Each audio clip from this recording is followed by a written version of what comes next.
안녕하세요. 한류의 신과 해외 반응을 소개하는 한류클래스TV입니다.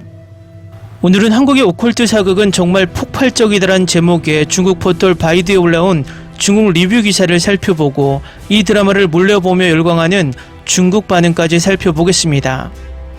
오늘 날짜 프레시페트롤 넷플릭스 순위에서 동궁은 7위에 위치해 있지만 지금 전세계 언론은 이 드라마의 리뷰가 가장 많이 올라오고 있습니다. 그만큼 이 드라마는 화제성 면에서 최고를 달리고 있다는 방증입니다. 중국에서는 항상 그렇듯 K-드라마가 뜨면 그 인기를 누르고 싶어서 지난번 K-팝 데모넌터스 때와 비슷하게 한국 드라마가 중국 문화를 훔쳐서 드라마를 만든다는 이슈를 띄우고 있습니다. 결과적으로 이런 반 K-드라마 정서를 올려서 중국 최대 드라마 영화 평가 사이트 더우반에서는 이 드라마의 6.7점의 낮은 점수로 그야말로 평점 테러를 하고 있습니다. 참고로 이 드라마의 마이 드라마리스트 평점은 8.5점, 로튼토마토 평점은 전문가 평점 100% 만족도, 시청자 평점 88%의 높은 만족도를 유지하고 있습니다. 재밌는 것은 이 드라마가 출시된 지 일주일밖에 지나지 않았는데 중국 더우반에 이 드라마를 평가한 사람들이 무려 약 11,500명을 넘고 있다는 것입니다. 그만큼 이 드라마를 엄청나게 불법 시청하고 있다는 방증입니다. 이 드라마가 방영도 안 되는데 중국 포털에서도 이 드라마의 중국어 제목만 입력하면 수많은 기사들이 쏟아지고 있습니다. 이 중에서 K-드라마 동궁과 중국 드라마를 비교하며 탄식하는 중국 언론의 기사부터 살펴보겠습니다. 남주혁, 노윤서, 조승우 주연의 넷플릭스 시리즈 동궁이 7월 17일 공개 후 글로벌 시청자들을 사로잡으며 흥행 가도를 달리고 있습니다. 최신 데이터에 따르면 공개 첫 주 490만 시청수로 넷플릭스 글로벌 비영어권 TV 시리즈 2위에 오르며 아시아 주요 지역 차트를 석권했습니다. 많은 중화권 드라마 평론가들은 동궁이 가진 가장 강력한 무기로 창작자들이 누리는 절대적인 소재의 자유를 꼽습니다.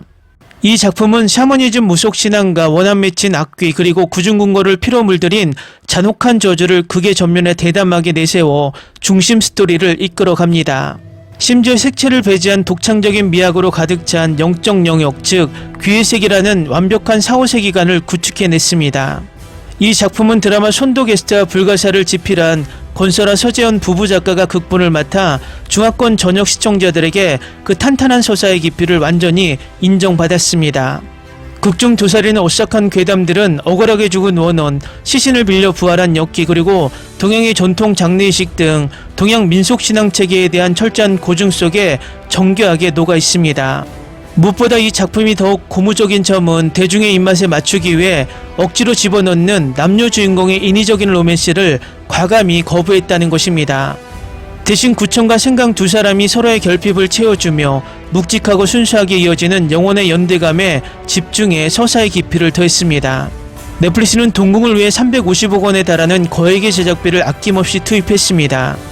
덕분에 이 작품이 구현해낸 시각 효과는 기존 중국 선협 드라마에서 흔히 볼 수 있었던 고채도의 화려하기만 하고 눈이 필요한 싸구려 플라스틱 필터 특수 효과와는 궤를 달리합니다.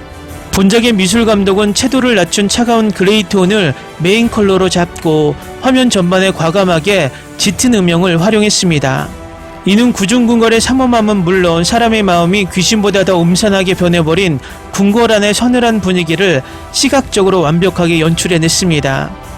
반면 대형 원작 IP와 최정상급 인기 스타를 보유하고도 무늬만 화려한 중국 본토의 소위 S+ 등급 대작 프로젝트들은 예산의 대부분을 스타들의 천문학적인 출연료로 탕진하기 일쑤입니다. 그 결과 정작 후반 작업에 쓸 돈이 부족해 거친 녹색 스크린 합성에 의존하게 되고 천편일률적인 피부 보정 필터와 저가형 외주업체에 맡긴 날림 특수효과로 도배되는 악순환을 낳고 있습니다. 이 기사처럼 최근 넷플릭스 드라마 동궁이 아시아 전역에서 흥행하며 중국 도우반과 지우 등에서 자국 고전 판타지 드라마와의 비교 분석이 이어지고 있습니다. 현지 여론은 검열 없는 파격적인 소재, 밀도 높은 서사 그리고 조승우 등 명품 배우들의 열연을 꼽으며 중국의 천편일률적인 선역극과 차별화된 영화적 미학과 퀄리티에 열광하고 있습니다. 중국 웹 커뮤니티에서는 자국 컨텐츠의 규제 완화와 제작 구조 혁신이 필요하다는 목소리가 나오고 있습니다. 다음은 페이스북에 중국인이 이 드라마에 대한 솔직한 리뷰를 올렸는데 지금부터 살펴보겠습니다. 사전 정보 하나도 없이 무작정 보기 시작했는데 앉은 자리에서 8부작까지 막힘없이 정주행했습니다. 뚜껑을 열어보니 이건 귀신보다 사람이 훨씬 더 무섭다. 남주혁이 연기한 구천은 이승과 저승을 자유롭게 오갈 수 있는 특이 체질이고, 노윤석이 연기한 생강은 어릴 때부터 귀신의 소리를 들을 수 있는 능력자입니다. 그리고 왕으로 나오는 조승우가 남다른 천부적인 능력 때문에 늘 고독하게 살아온 이 두 사람을 한데 모아 궁궐을 뒤흔드는 잔혹한 귀신 저주의 비밀을 풀도록 지시하면서 본격적인 스토리가 시작됩니다. 화려한 배우 라인업도 빼놓을 수 없었는데 성격이 극과 극인 구천과 생강의 케미를 보는 재미도 쏠쏠하지만 포커페이스인 듯 하면서도 그 안에 몇만 가지 감정의 레이어를 담아내는 조승우의 미친 연기력은 두말하면 잔소리입니다. 여기에 데뷔로 출연하신 장영남 배우님은 백전노장 베테랑답게 특유의 아우라로 남녀 주인공을 완벽히 압도하시더라고요. 얼굴을 잔뜩 일그러뜨린 분장과 표정 연기는 정말 소름 돋을 정도로 대단했습니다. 그리고 특별 출연으로 이름을 올린 곽동현 배우님은 그냥 일하에서 몇 초만 누워만 있다가 끝나는 줄 알았는데 웬걸요, 분량이 거의 조용급으로 엄청나게 많아서 깜짝 놀랐습니다. 귀신보다 더 잔혹한 최종 끝판왕 대마왕이 과연 누구일까 추리하는 재미도 엄청납니다. 작가님이 진실을 아주 깊숙한 곳에 묻어두셔서 결말을 쉽게 예측할 수 없게 만드는데 반전의 반전이 꼬리를 물어서 한 번 보면 멈출 수가 없습니다. 극중에서 귀신 세계와 인간 세계가 평행 우주처럼 공존하고 구천이 물을 매개체로 삼아 저승의 입구로 들어가는 설정은 드라마 더킹 영혼의 군주 속 평행 세계를 떠올리게 하기도 했습니다. 다만 8부작이라는 짧은 분량의 한계 때문인지 디테일한 설정들이 다 설명되지 않아서 귀의 세계라는 거대한 세계관에 겉핥기식 윤곽만 보여주고 깊이 있게 다루지 못한 점은 조금 아쉬워요. 이건 시즌2에서 제대로 풀어주려고 아껴둔 거겠죠. 오컬트 장르물인 만큼 이 캐릭터는 꼭 언급해야겠네요. 연떡 한 조각만 주면 은혜를 원수도 아닌 폭풍 감동으로 갚으며 온몸을 바쳐 충성하는 꺼먹살이 진짜 귀여워 미치는 줄 알았습니다. 저도 집에 한 마리 데리고 키우고 싶을 정도예요. 넷플릭스는 제발 공식 굿즈 좀 출시해줬으면 좋겠네요. 마지막으로 한 줄 평을 남기자면 복잡하게 생각하지 말고 그냥 무지성으로 가볍게 들어가서 즐기세요. 오락성 하나만큼은 확실하게 챙긴 꽤 쏠쏠하고 재밌는 작품입니다. 다음은 이 리뷰글에 남겨진 중국인 댓글 반응입니다. 꺼먹살이는 마치 찹쌀떡처럼 귀여워서 갖고 싶다. 남적이 이번에 구천이라는 캐릭터의 전체적인 중심을 정말 잘 잡아줬어요. 액션 연기 같은 경우에는 이미 드라마 비질란테 때 기초를 아주 탄탄하게 다져놓은 게 빛을 발하더라고요. 구천은 말수도 적고 수동적인 데다 집 밖에 나가기도 귀찮아 하지만 일단 한번 움직였다 하면 목숨을 내던지고 달려들어요. 전체적인 분위기가 예전보다 훨씬 더 차분하고 묵직해졌고 액션씬에서는 정말 몇 번이나 심쿵했는지 모릅니다. 점점 성숙하고 멋진 상남자의 길로 걸어가고 있네요. 일화 설정이랑 멋진 폭발하는 분위기는 완전 콘스탄틴 느낌이 나더라고요. 어디까지나 개인적인 취향입니다. 난 구천이 물의 세계로 들어간 뒤에 나오는 그 긴 머리 박난자 스타일이 훨씬 더 멋있는 것 같아.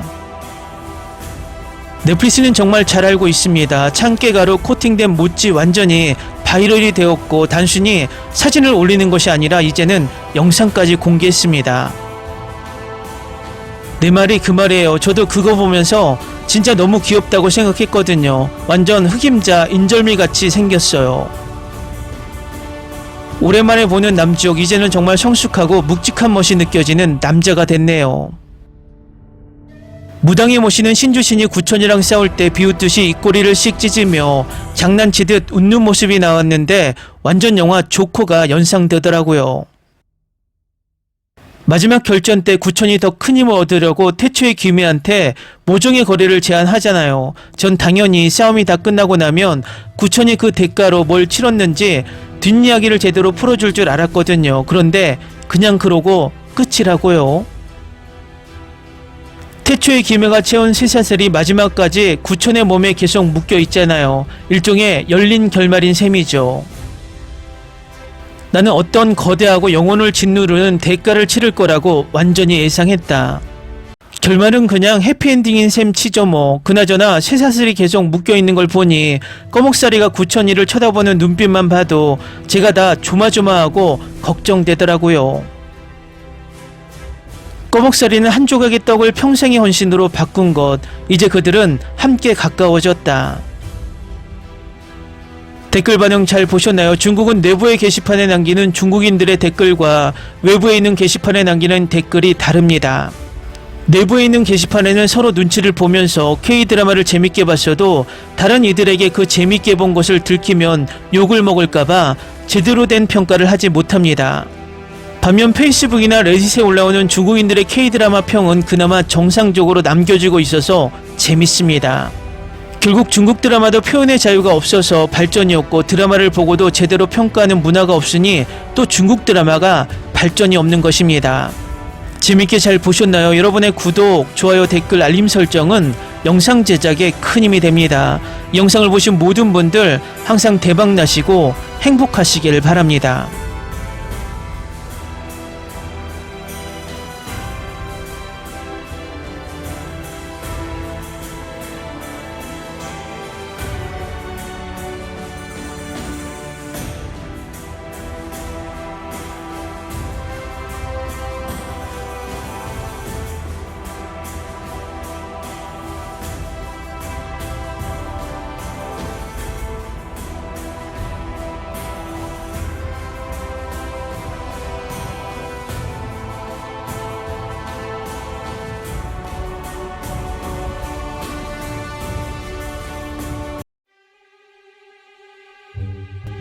Ni se te ocurra.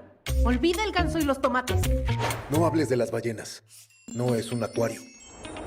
No actúes como tonta. Sé que eras una genio. ¿Sí? No vayas a presumir, a la gente no le gusta eso. Y no digas cosas sin sentido. Y bueno, ¿terminamos? Hasta pronto.